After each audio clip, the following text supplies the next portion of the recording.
ವೃಷಭಾವತಿ ನದಿ ಉಗಮ ಸ್ಥಾನಕ್ಕೆ ಮರುಜೀವ ನೀಡಿ ನದಿಯಾಗಿ ರೂಪಿಸಬೇಕು ಹಾಗೂ ಬಸವನಗುಡಿ ಭಾಗವನ್ನ ಬ್ರ್ಯಾಂಡ್ ಬೆಂಗಳೂರು ಅಡಿಯಲ್ಲಿ ಧಾರ್ಮಿಕ ಹಾಗೂ ಪಾರಂಪರಿಕ ಕಾರಿಡಾರ್ ಆಗಿ ಅಭಿವೃದ್ಧಿಪಡಿಸಬೇಕು ಎನ್ನುವ ಸ್ಥಳೀಯ ಮುಖಂಡರ ಮನವಿಗೆ ಸರ್ಕಾರ ಸ್ಪಂದಿಸುತ್ತದೆ ಅಂತ ಡಿಸಿಎಂ ಡಿಕೆ ಶಿವಕುಮಾರ್ ಹೇಳಿದ್ದಾರೆ.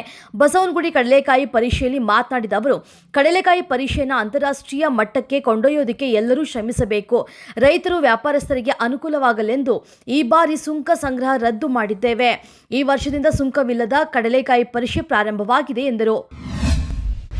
ಉಪಚುನಾವಣೆಯಲ್ಲಿ ಗೆದ್ದು ಬೀಗಿರುವಂತಹ ಕೈಪಾಳಿಯ ಜೆಡಿಎಸ್ ಭದ್ರಕೋಟೆ ಹಾಸನದಲ್ಲಿ ಡಿಸೆಂಬರ್ 5ರಂದು ಸಿಎಂ ಸಿದ್ದರಾಮಯ್ಯ ಅಭಿಮಾನಿಗಳು ಮತ್ತು ಸ್ವಾಭಿಮಾನಿ ಸಂಘಟನೆ ಸಮಾವೇಶದ ಮೂಲಕ ಶಕ್ತಿ ಪ್ರದರ್ಶನಕ್ಕೆ ಮುಂದಾಗಿರುವುದು ರಾಜಕೀಯ ವಲಯದಲ್ಲಿ ತೀವ್ರ ಚರ್ಚೆಗೆ ಗ್ರಾಸವಾಗಿದೆ.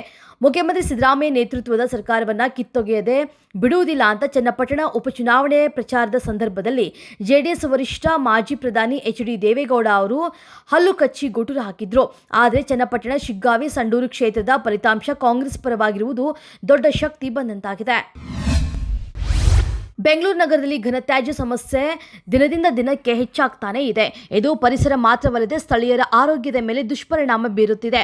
ಈ ಸಮಸ್ಯೆಯನ್ನು ಸಮರ್ಪಕವಾಗಿ ನಿರ್ವಹಿಸುವುದಕ್ಕೆ ಮುಂದಾಗಿರುವಂತಹ BSWML ಪ್ರತಿದಿನ 100 kgಗಿಂತ ಹೆಚ್ಚು ತ್ಯಾಜ್ಯ ಉತ್ಪಾದಿಸುವ ಸುಮಾರು 2,000ಕ್ಕೂ ಹೆಚ್ಚು ಹೋಟೆಲ್, ಅಪಾರ್ಟ್ಮೆಂಟ್, ಸಮುದಾಯ ಭವನಗಳಿಗೆ ನೋಟಿಸ್ ನೀಡಿದೆ.